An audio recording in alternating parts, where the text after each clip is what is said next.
Three-wheeled vehicles were introduced in the 1990s as exotic concept vehicles.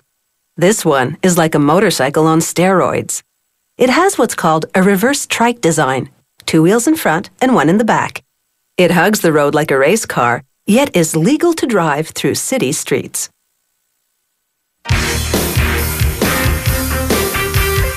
This vehicle goes from 0 to 100 kilometers per hour in just 4.1 seconds. No faster than a motorcycle, but it definitely turns heads.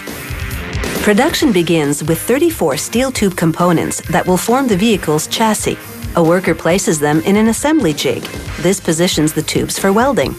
After clamping the components in place, it takes the worker about 4 hours to weld 68 different areas together.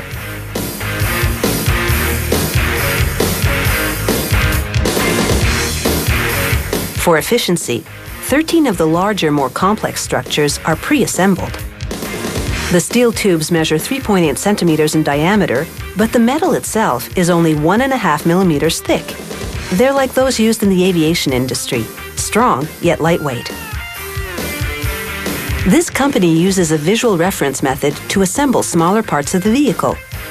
Before starting, a worker places 80 components on a board with labels that identify them. This way, he's certain he won't forget any nuts, bolts, bearings, brackets, or horns. Using an electric crane, a worker hoists the vehicle's 4-cylinder, 152 horsepower, 1200 cc motorcycle engine into the chassis, now tinted black. Using a pneumatic wrench, he attaches it with 6 bolts and 6 nuts.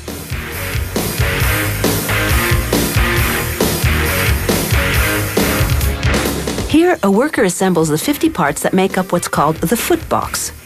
This includes aluminum clutch, brake, and gas pedals.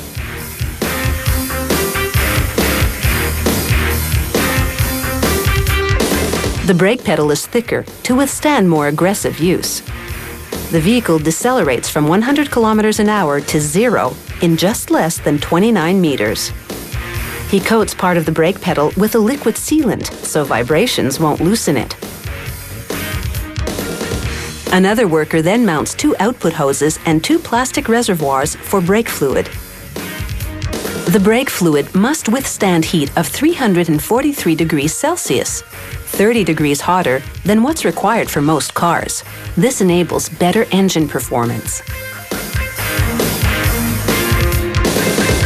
He installs the footbox onto the front of the chassis using 3 bolts. Controlling the speed with the footbox is crucial, since top speed for the vehicle is 230 kilometers an hour. Next, he installs part of the suspension system, a cylindrical gas shock absorber.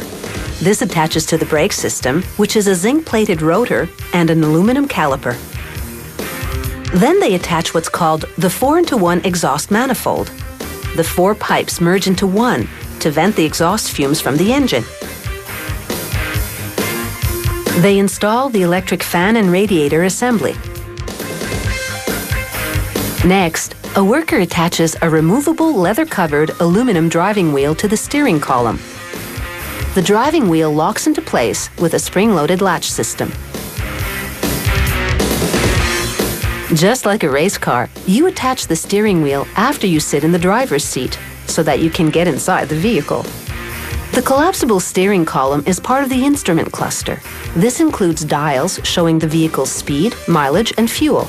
There are also switches for turning signals, hazard flashers, high and low beam lights, and to start and kill the engine. Next, workers install the rear wheel to another part of the suspension, called a swing arm. They attach it with 1 bolt that's nearly half a meter long and 2 smaller bolts. Workers then install a chain on the rear wheel assembly. When the vehicle's running, the chain's 94 links revolve on 2 sprockets to make the wheel turn. Rubber O-rings on each link prevent dust from damaging the chain. Finally, workers attach 19 molded fiberglass body parts. This factory offers 6 standard colors and several custom colors. When assembled, the vehicle is nearly 3.5 meters long, almost 2 meters wide, and just over a meter high. If you have a motorcycle license and a spare $50,000, you too can burn the pavement on this mean set of wheels.